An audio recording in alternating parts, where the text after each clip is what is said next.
This is the sanctuary or temple at Camp Etna, which is the Camp Etna Spiritualist Camp in Etna, Maine. All of the interviews that we will be doing today are the individuals' perceptions that we are talking to, and not necessarily affiliated with any spiritualist camp or any other religious or spiritual tradition. Hello, Adita Feld here, and we're talking about out-of-body experiences today. And a lot of people have had out-of-body experiences. Some people watching this film may not have realized that they had out-of-body experiences, because when it happens to you, it's not always clear whether or not you're actually out of body or whether you're having a dream. And being educated makes a difference between knowing whether or not you are actually out of body or just having this wild, fantastic dream. So today, the first person that we're going to talk to about out-of-body experiences is Diane. And Diane is from Florida. What town in Florida? I'm from DeLeon Springs. Oh. The Fountain of Youth is right down, is within walking distance of my house. And in the summertime, you're at Camp Etna. Yes. In Maine. Yes. So I would like to ask you to, tell us in a couple of minutes about your out-of-body experience, and how did you know you were out of your body? Okay, well, I've had many of them. My most significant one, which there was no question what was going on, my late husband, Fiddlin' Red, and I had one of those roller coaster marriages. He was an alcoholic. I was always trying to figure out whether I should stay with him, whether I should go. He was my best mirror, a wonderful teacher, and this particular time I'd left him playing music at the Hog's Breath Saloon in Key West, gone home to the mountain that we shared in Georgia. I was in meditation and asked Spirit what I should do. I got very dizzy and had to lay back on the carpet. And as I lay back on the carpet, the room began to spin, and I was up above myself. One of my masters, Paramahansa Yogananda, came through. A spiritual master. A spiritual master came through, and he was talking to me as I was on the floor, and I was watching us talk, and he said, find yourself a job halfway between here and Key West. That way you can spend more time with him and just make the decision.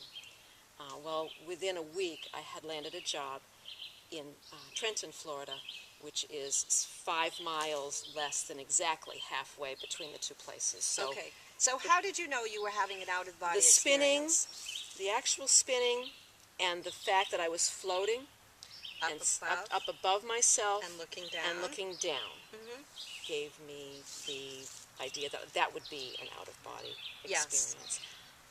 Have you also had out-of-body experiences while in the dream state, while dreaming at night? Yes. It's very simple. It's the same thing, basically. One is when you're awake, and one is when you're asleep. Yes.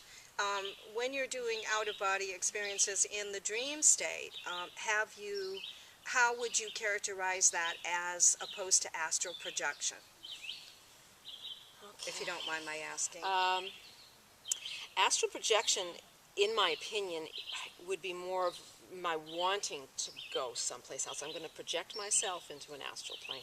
When I'm there, I guess deep down inside, intuitively, I have projected myself there, so I don't know if there would be that much of a difference. But when I feel myself someplace other than where I am, in the dream state, when I wake up and I'm still there, and I'm awake, and I'm knowing, and I know I'm in bed at the same time, and then I'll slowly bring myself back. I'm never afraid of anything that happens dealing with the universe. I just come back very slowly and do one of my meditations to come back. Right. When I'm doing out-of-body experiences, for me, mine are always in the dream state. Okay. And I'm suddenly, in the dream, I'm someplace else in the universe, and I'm very clear that it's not in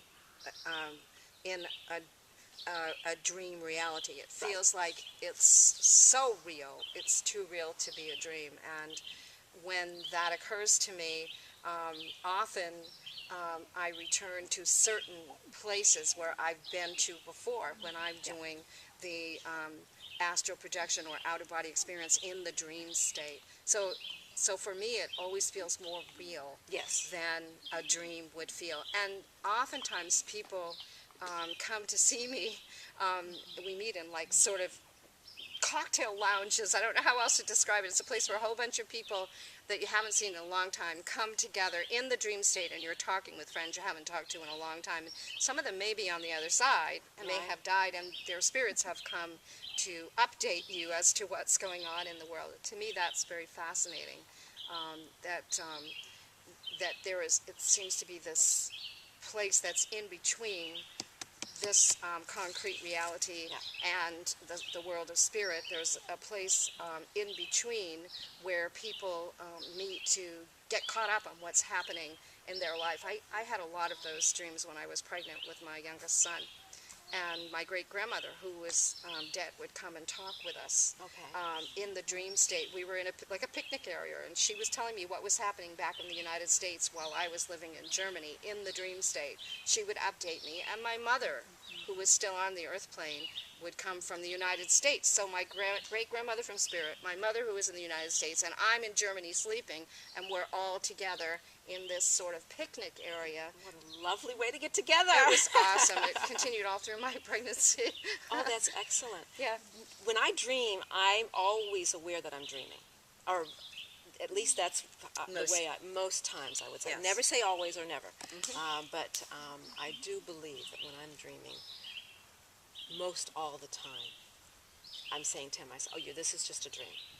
Or wait a minute, and then with the out of body, it's like, this is, like you say, it's much more real. It's And the much more colors real. are so vivid. intense, and Yeah. the feelings that you have. And when you wake up afterwards, you still have the emotions that are left from that. Unlike in most ordinary, most when you dream, you don't usually have those strong feelings left, unless it's an out-of-body experience or a past life experience or something of that nature. So I want to say thank you. And I thank you very much for having me. Namaste.